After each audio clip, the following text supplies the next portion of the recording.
আলাইকুম। এখন একটি বোল্ট বাইক সেল করলাম এই বাইকের কাছে, আর তাছাড়া আরো দুই তিনটা বাইক বাইরে সেল হয়েছে। ভাই বাইরে সেল হয়েছে তো মনে হয়। আচ্ছা যাক, আলহামদুলিল্লাহ, আল্লাহর কাছে অশেষ, আল্লাহ তাআলার শুকর মতে আল্লাহর কাছে লাখ লাখ শুকরিয়া যে আমাদের সেল বন্ধ নাই।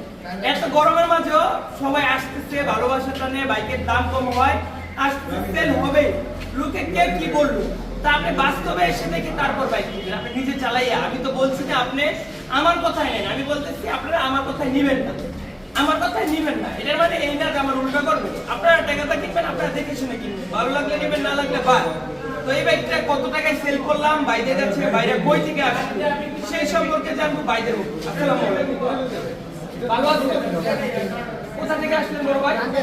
টাঙ্গাইল থেকে। টাঙ্গাইলে তো অনেক শোরুম আছে, ওইখান থেকে ভালোই আমার এখানে আসছেন। তো এই বাইকটা চালাইছিলেন? আচ্ছা, এটা